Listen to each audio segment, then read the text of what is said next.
That's going to the cloud. Perfect.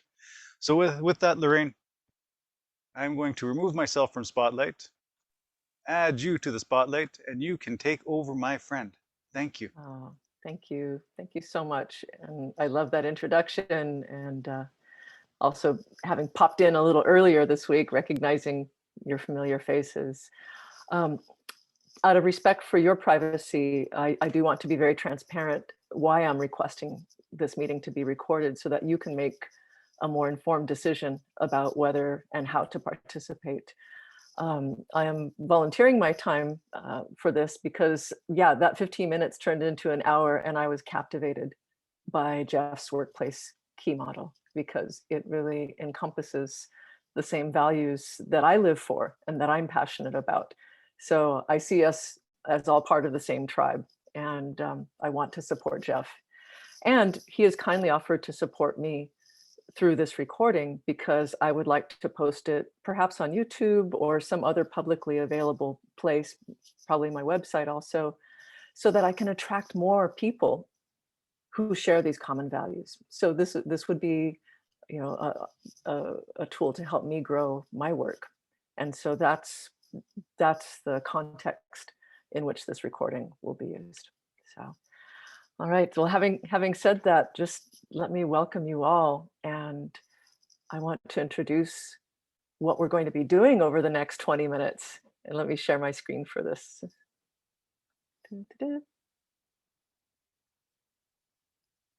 Okay.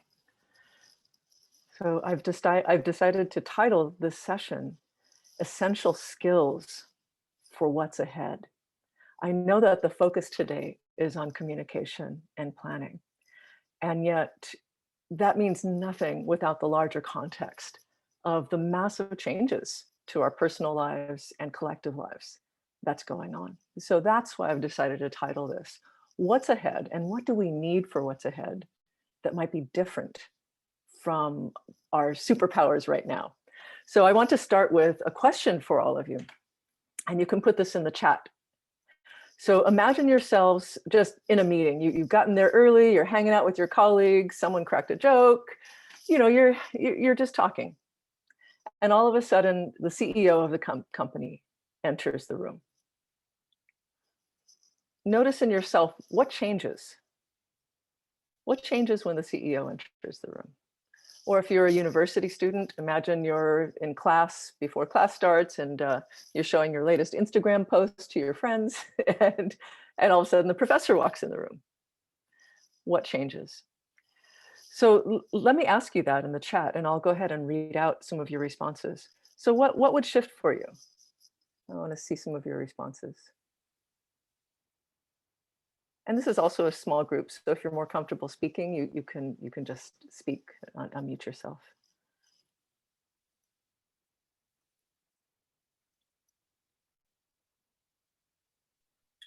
I think that in that situation, I might kind of just like gauge where the CEO is at, and if he's like wanting to get straight to business and discuss whatever the meeting was about.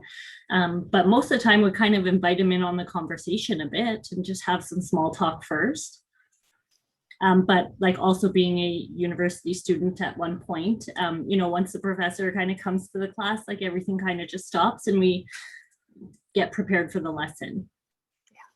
Yeah, definitely. And Michelle, I'm glad that you mentioned even maybe bringing them into the conversation, because it depends on your relationship with that leader or authority figure. There are some, I remember in grade school when the principal, Sister Robert Ann, would come into my Catholic school as a kid, all of us used to straighten up. But then there were other nuns that would come in, and we would be a lot more relaxed. Yeah. So I'm going to read a couple of the chat entries. One of them, Stacy says, the atmosphere becomes more professional and it would signal the start of the session. Yeah, all of a sudden we go from casual to professional. We are now focusing on what are we here for. And Peter says the meeting would come to order. Yeah, so things shift. Things shift when a person of power comes into the room. And I've been thinking about this lately because Next week, I'm going to be on a super cool project. I'm going to the US Virgin Islands as a guest of Microsoft. And one of the things the reasons they invited me to go there to do some training is, in their own words, when we come to different places, um, we're good at talking, but we want to learn how to listen more to what people need. And so this is kind of the shift, is when power or authority enters the room, how does that shift in our awareness? And I'm going to turn off the share to tell you a bit of an embarrassing story. Have you ever caught yourself in your own biases? I remember catching myself in my own bias around focus, power, and authority once, where the phone was ringing, and it was just a colleague that I was volunteering to help out, and I was really busy. So I remember ignoring the phone call, just saying, "Oh, I'll get back to them later." And then moments later, the phone rings again, and it's a client. And I drop what I'm doing and I run to pick up my cell phone and I answer the phone. So this person is paying me money, so I'm dropping what I do to be responsive. Here's another person who I'm the one giving them something, and I ignore them. And I just caught myself and thought about that. Hey, why am I treating this person differently just because they are giving me money? So this is the lens of power that I want to invite us all to be aware of. And this exists everywhere. It exists in nature. Here's a little, dominance, submission, compliance to authority. I mean, it doesn't have to be painful. It could be just part of life. If I join the military, there will be a commander. And sometimes it's unhealthy. So I remember expressions like a child should be seen and not heard. Sometimes we have power roles that are not necessarily healthy for us. I remember there was a bar once in my neighborhood called The Quiet Woman. And the logo for that bar was an old-fashioned picture of a woman who is missing a head. And some might say that when we understand our power roles of power and under, that the world works a lot more smoothly. And yet, what kind of world is it if we're doing things out of compliance or power under? This is the stuff that we see in organizations when we are coming from a place of less power, less voice. We're missing out on our greatest potential, on harnessing the talent. So I want to bring us to what's going on in society, which is looking through the lens of power. We are experiencing a shift in power on many levels. I mean, this is just one. As we become more aware of the inequities and injustices in society, many of us are starting to open up our eyes and hearts to what a lot of people who've suffered this have known all along. So we are experiencing a global consciousness shift that, when you look at it through the lens of power, has a lot of things in common. So the way I'd like to bring it to our focus from a workplace key or an organizational sense is the shift from centralized to decentralized to distributed systems. We're moving more and more towards distributed systems. We'll always have centralized systems. For example, we'll always have a fire chief that tells you where to go. If my house is on fire, I don't want someone to collaborate with me to find out who should hold the fire hose, right? There are times when we're always going to need some centralized power, some command and control. Do it now because I'm the boss. And that's especially good in emergencies.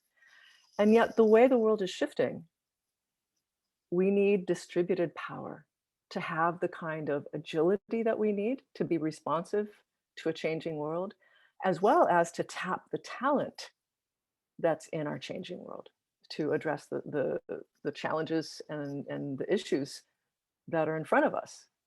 So let me give you a few examples of looking at through the lens of power, this shift towards more distributed systems.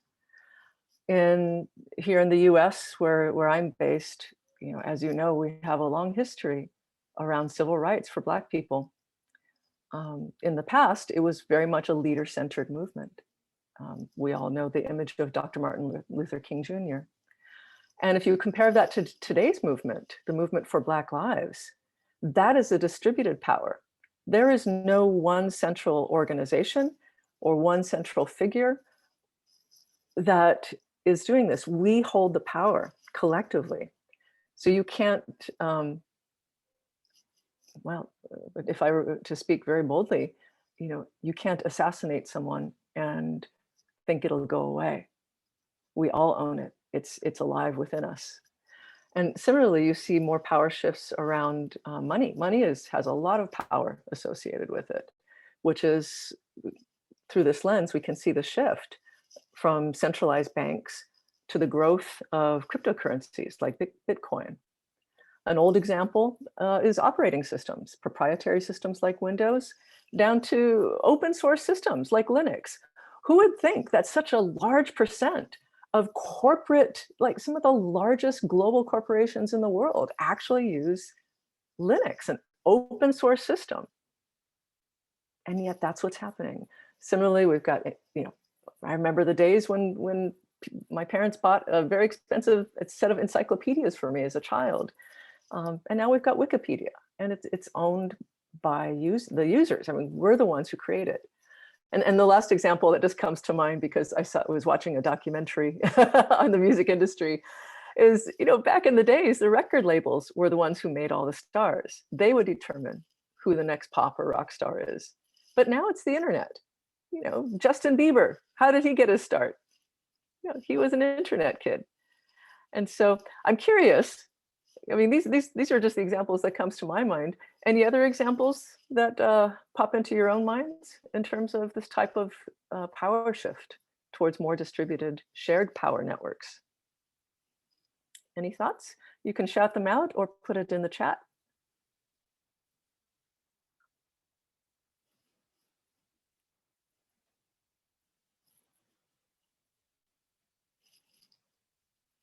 How about in organizations? Do you see any organizational trends in the way organizations are structured or teams are structured?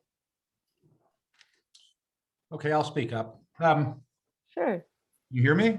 Yep.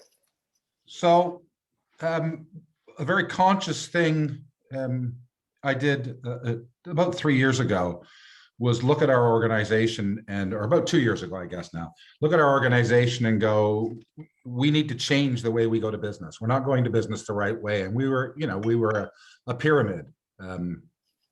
I had the unfortunate pleasure of sitting on top, and everybody reported in up the top of that pyramid. And the decision I made was to turn that pyramid upside down. Now I sit on the bottom. And I want the decisions coming from the top. And that is a huge power shift. And the big challenge is, I don't find, for me, I find the big challenge is my senior level management and my middle level management adjusting to that paradigm shift. And that's what we're working on now. And that's a wholesale change of attitude in an organization. But that's where we're trying to get to, which is why I'm really enjoying this presentation today, because it's making a lot of sense to me. Wow. Peter, I'm glad that you shared your organizational example. The two things that stand out for me in what you said is flipping that pyramid, as well as the challenge for the ones who were formerly at the top of that pyramid. They're the ones who are going to have the harder time. Yes. And so you've articulated very clearly the kind of organizational culture change that many of us are facing. And there's a lot of the work that I do is in the software development community, and it's particularly in organizations that call themselves agile. There's a whole thing about business agility that started in software, but it's now become a way of running an organization. Companies like Target, BMW, Spotify are all parts of this agile movement, and it's very much what you're talking about, Peter. It's in a way flipping the pyramid so that the power goes to the people who are closest to the issues, to the workers. Absolutely. In some even extreme cases, I've heard of people eliminating job titles. Yes, Just say, hey, no one is over or under another in our as team. have I. We need to get stuff done. You too? I've heard of that happening. I'm not sure our organization is there yet, but it's an interesting concept. Yeah, it's a radical one that definitely Yeah. has some backlash, But and yet it could happen down the road, because Yeah. by doing this, it's an entire shift in culture. And to change an organization's culture, I mean, we have 500 or so employees. To change that size of a culture can take a few years to get it done properly. And I think something like that comes out potentially at the end of that cycle as sort of it's not a reward, but it's sort of an acknowledgement that the organization has now changed. And good on everybody. And here's what we're going to do to celebrate. Peter, You know what I mean? I'm glad that you describe it as that this is not something you do overnight. What we're talking about are movements. I think of like a glacier movement or growing a garden movement, right? You don't have a seed go to a full bloom flower overnight, right? Right. And we as leaders, as influencers, as change agents, right? You can't rip a rose open saying blossom now, right? You can't Right. yell at a rose. How do we provide the optimal conditions, the sunlight, the fertile soil, etc. So let's get kind of practical here. I want to share a little story that resonates with part of your story, Peter, which is sometimes this kind of shift, this cultural shift, is the hardest for those at the top, because they're the ones who traditionally experience the most power or privilege. They don't get challenged, right? And the ideas that win at the end of the day are usually their ideas. And they are the deciders. So one of I look back and I laugh at a time that wasn't that funny at the time. Years ago, I used to be a facilitator for the United Nations based in Bangkok, and I worked all over Asia and the Pacific.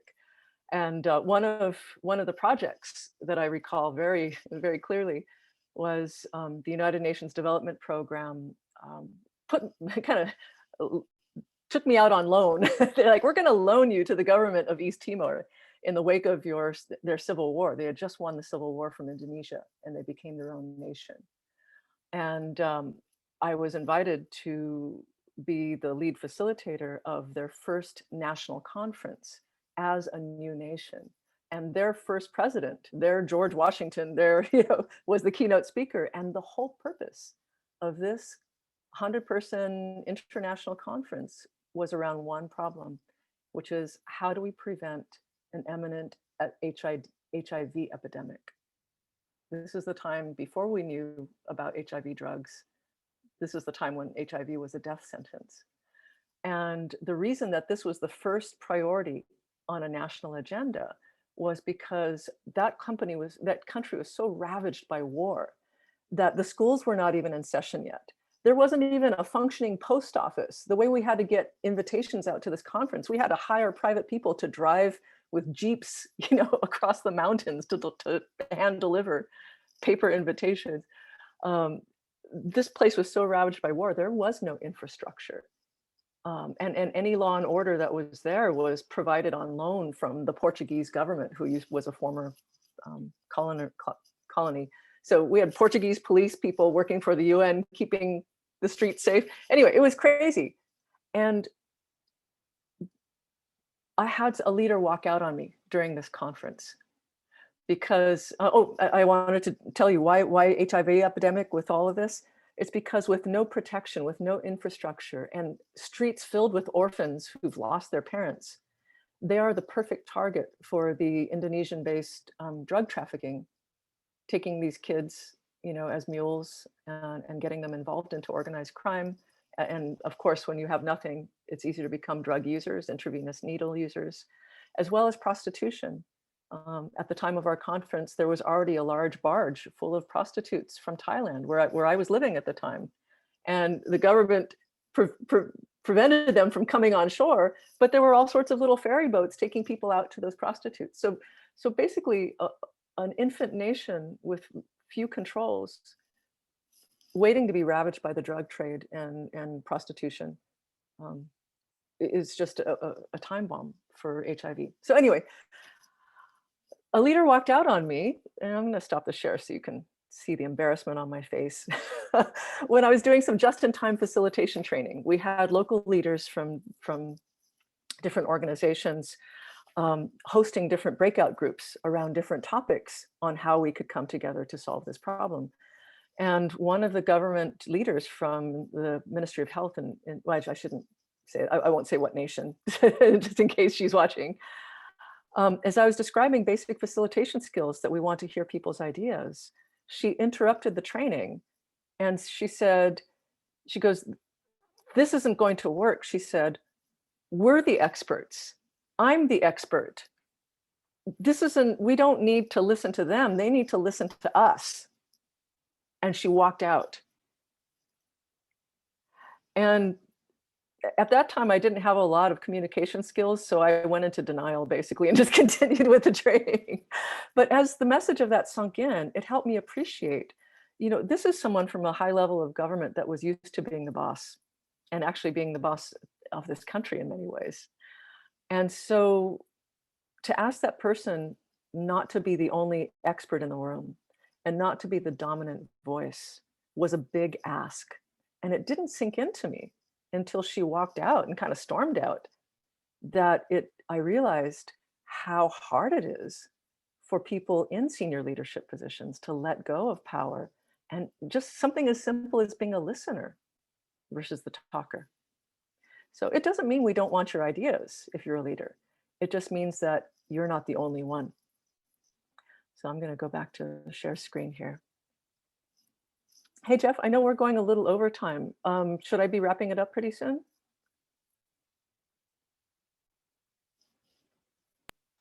You're all good. I can adjust accordingly. It's all good. Okay, thank you. I appreciate that.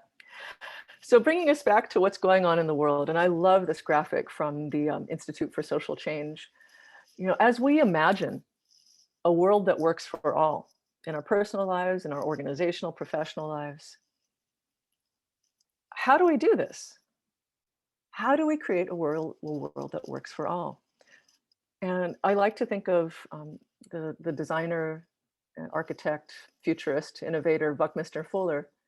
I love this quote because it's so relevant for what's going on in the world right now. And he says, "You never change things by fighting the existing reality.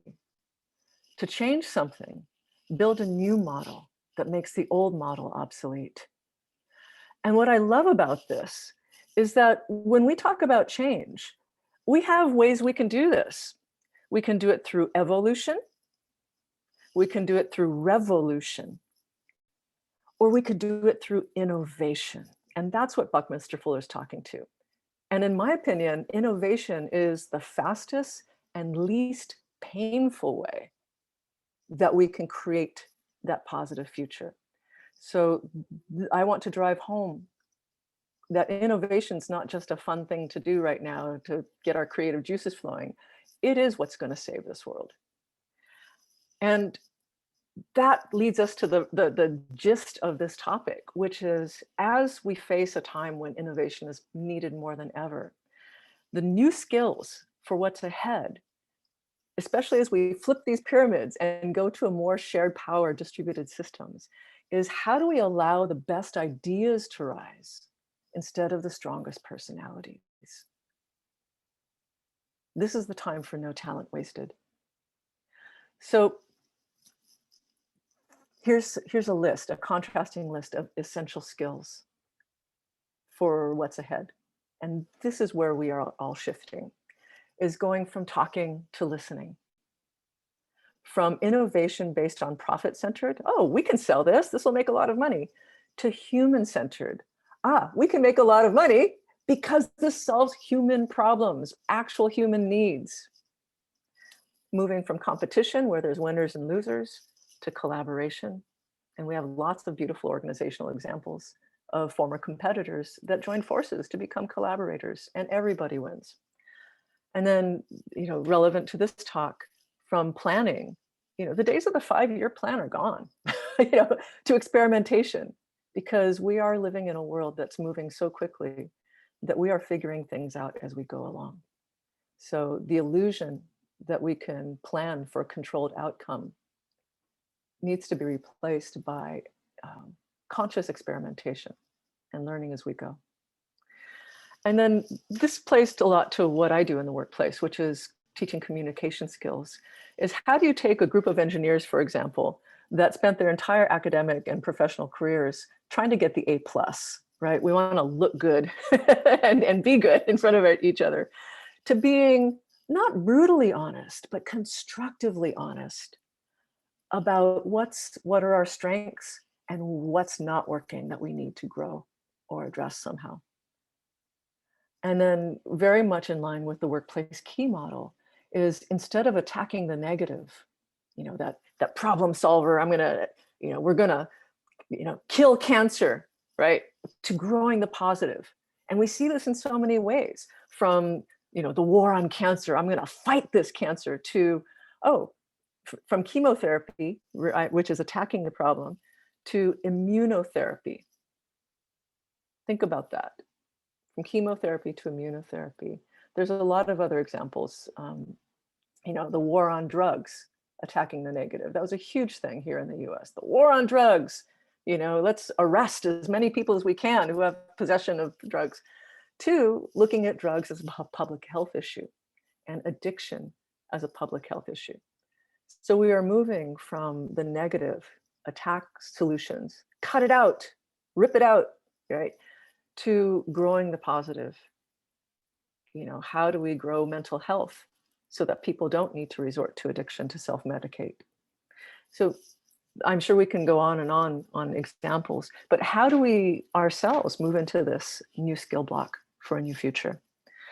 A lot of what I teach, actually all of what I teach in some form or another, has something to do with nonviolent communication. And in a nutshell, it's an empathy-based framework for mindful communication, both speaking and listening, that encourages innovation, collaboration, connection across differences.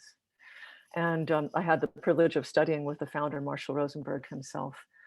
And one of the many things that we learn in nonviolent communication is how to move from judgment, criticism, blame, victim thinking, into self-responsibility, factual objectivity.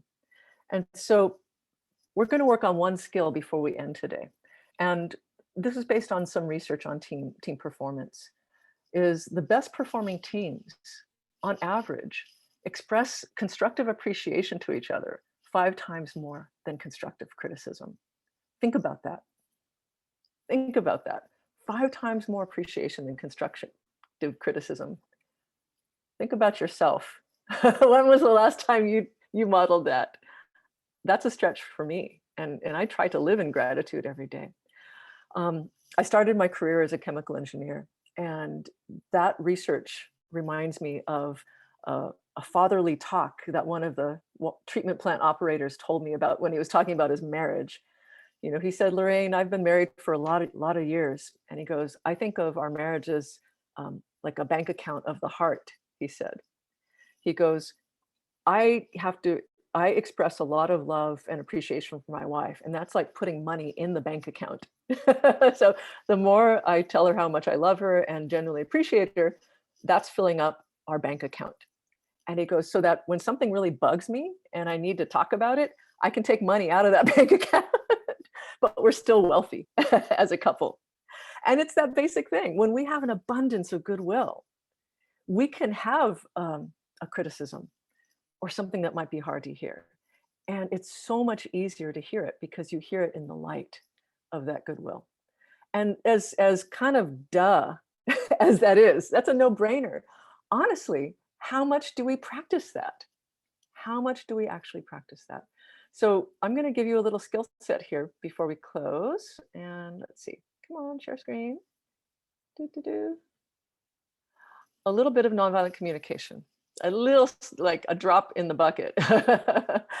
And one of them is to express appreciation in a way that's not judgment-based. And it sounds simple, but how often do we actually have judgment-based appreciation? Hey, you're a rock star, great job. Oh my gosh, you are the smartest engineer here, right? All that stuff sounds great for the ego to hear. But think about it. I'm going to stop sharing again. Think about this. This is huge. When we tell people a judgment-based appreciation, as much as our egos like to hear how smart, beautiful, talented, rock star we are, think of it back to that power lens. Remember the power difference we talked about in the beginning? If your worth is based on my positive judgment of you, positive or negative, who has the power? Who has the power if your worth is based on my judgment? That's a power move on my part. So what we want to do using nonviolent communication and evidence-based appreciation, it's back to distributing the power. As a leader, as an influencer, I want to remind you of the power that you have to make a difference. Not the power to please me, your boss, not the power to get approval, right, or glory, but the power you have to make a difference. So this is the formula that I offer to make it as simple as possible. Very simple. Number one, what did that person say or do that you appreciate? And number two, what's the positive impact? So here's a couple examples. Hey, I really appreciated how you helped us have a more efficient production line. That was a great idea that helped us save money. So there's the fact. This is what they did, and here's the impact. Or it could be something personal, like, hey, I thank you so much for mentoring me. You really helped me believe in myself. That simple. That simple. So I want to challenge you all to do that right now. Think of someone in your life right now for whom you're grateful. And what would you say to them using that formula? Instead of a judgment-based formula, how wonderful you are, how considerate you are, how, make it factual. See if you can do it evidence-based. What did they actually say or do that you appreciate? And what was the evidence-based positive impact? Evidence-based if possible, could be feelings. What was the positive impact that they had? And so I'm going to invite, would someone be brave enough to actually pretend that I'm that person in your life and express appreciation to that person or to me as that person, so we can hear you use the formula? Anyone? I'd like to have a go, Lorraine. It's Sue Freeman. Okay, Sue. I joined 15 minutes in, but that's okay. No worries. The first thing that comes up is why I joined 15 minutes in. I have a spouse, a partner that reminds me to take breaks. So I really appreciate that he reminded me to take a break, go get the post office box mail, get some sunshine, get some air. And I just felt so refreshed and excited to hustle back and be part of the call. So I will relay that to him later, saying, I know you consciously know I don't take enough breaks. So thank you for helping me take breaks. Ooh, I love that. Sue, if I could ask you to, especially that last part, I loved it when you switched from third person, talking about your partner, to first person. Would you mind saying that again? Because that's when we go from role play to real play. Could you say that one more time? Like look in my eyes as if I'm that person and tell me from your heart that factual appreciation one more time, if you don't mind. I thank you for helping me take breaks. I can feel it. I feel this so glowing. It feels so real when you say you own it. Absolutely, Lorraine. Thank you. Yeah, well. And if I can even needle you a little more, you said, you appreciate helping take breaks. Could you also say, what was that positive impact on you? How did that help you? I appreciate you helping me take breaks, and I feel refreshed and relaxed and excited about my next call. Yeah. I feel good. I feel good. Yeah. And even more in love with you, baby. That's right. Might have to get off the call and call him. I'm just kidding. Forgive me for putting words in your mouth. I was just running with that one. Sue, thank you. I love that. So this is my challenge to you. Go out there and express that to someone. Let's see. I'm going to go ahead and close because I know Jeff has been very generous with the time here. If you want more time, we can go into breakouts, but I don't want to cut into the program. I'm going to go ahead and keep moving. Just yeah, just to honor that. So in closing, I just want to remind us that no one does anything alone. Nothing great is ever achieved alone. I mean, look at these ants. How could they cross this bridge unless they're using their own bodies? So it is through the kind of innovation where we connect and collaborate with each other that is going to get us through these times and create that world that works for everyone.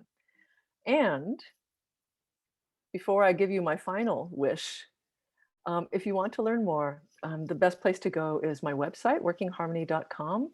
And if you want to find out where I'll be teaching next, I'm going to be giving at the end of this month an intensive training. I'll be part of a team in nonviolent communication. It's called the Deep Dive in Nonviolent Communication. And if you can scan that QR code with your phone if you want, or reach out to me through Working Harmony if you want to learn more. So in closing, my wish for you going forward is that whatever you have learned, not only from this time together, but from the entire workplace key experience, may this fortify you to be even more effective change agents in the world. I know you wouldn't be here unless you already are an influencer. So to my fellow tribes people, may this serve you well. And Jeff, thank you so much for inviting me.